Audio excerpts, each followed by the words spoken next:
Hey guys, I got a weird one for you guys today. The KOR FX-9.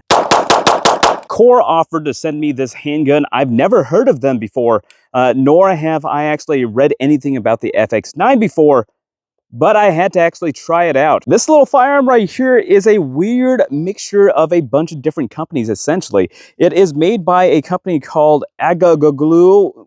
I don't know, it sounds like baby gibberish to me for the most part. I can't pronounce it, I don't want to massacre it, but KOR is the one that essentially imports and is selling these firearms. Now the KOR FX-9 is a Turkish handgun. It is going to be a striker fired. It is going to have 17 round mags, and it will take Glock sights, oddly enough. One thing to note, the magazines are CZ75 magazines.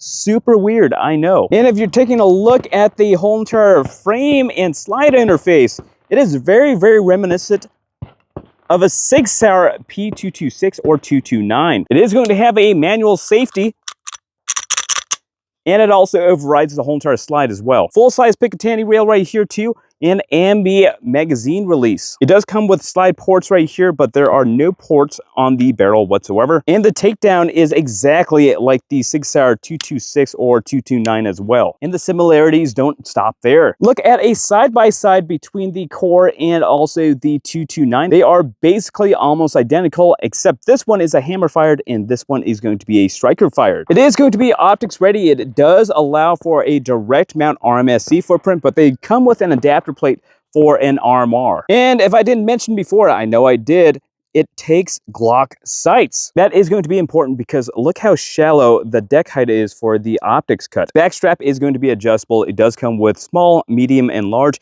I ended up going with the large because the neck was a little bit thin for my hand grip, so that palm swell really helped me out. Now, before we continue on, since this was such a foreign gun to me, I had to put it through roughly about 2,000 rounds in order to really test it out. This is my last 100 rounds of it so that I can actually get a better idea of it. And honestly, it is surprisingly good, especially that trigger. Now the trigger itself is going to be a curved trigger, so it's not going to be a flat facing trigger or anything, but it is extremely soft on that press. The reset is extremely short as well. That is the reset.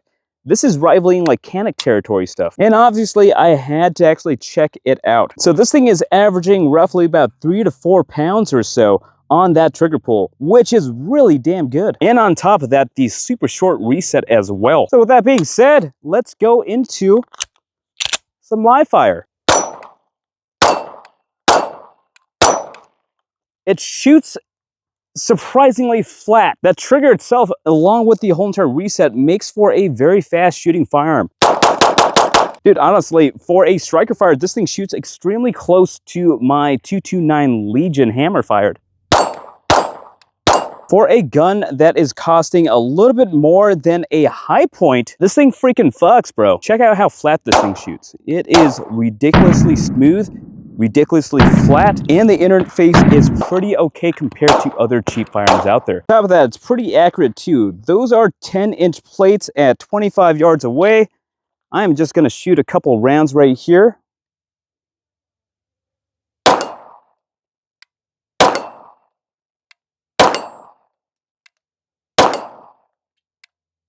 Zero issue with this guy getting 25-yard shots on a 10-inch plate. Now inside the box, you do get a total of 3 CZ75 mags, basically the same price as the freaking gun.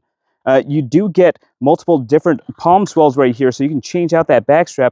You do get this Serpa style holster, which I do not recommend at all. Serpa ones, with this, it's going to put your finger directly at that trigger, so you may actually go off. But I guess that's why they have the manual safety on this thing, huh? It is going to be a paddle type holster, but whatever. Underneath the padding right here, you do get the whole entire instruction manual, and you do get some cleaning kits right here too. This here is going to be the optics plate option, and this is going to be your little punch that they actually supplied for you to change out that backstrap. Now that punch is extremely stiff, so I had a real hard time ungadunging it with a rock down there in order to actually get it out. But other than that, it is pretty darn solid, man. Yeah. Striker fired polymer 226 at home. KOR FX-9 RP. This will easily replace my yeet cannon that's underneath my driver's seat for sure, especially for the price range. God, that trigger is just so damn good though. Thoroughly impressed. Yeah, so the reason why I didn't put an optic on there was because it wouldn't come in on time. I tried to put it inside the cart, but it said next week for the suppressor heights.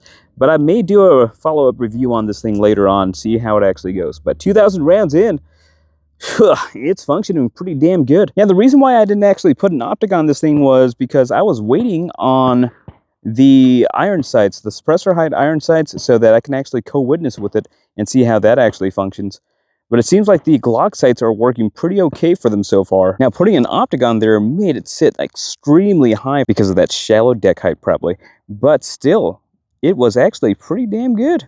Not too shabby. Now, I wouldn't say this thing's going to replace the Canic or anything, but for a firearm that is starting off similar to how the Canic started off, I like it a lot. Yeah, let me know. Would you guys actually try this thing out, being slightly more expensive than the Hi-Point yeet cannon? Me personally, I'd say so. Absolutely, yeah. Definitely shoots a little bit better than some of the firearms that are twice the price that I own. Hey, like, share, comment, subscribe down below. Let me know what you think I should be doing next.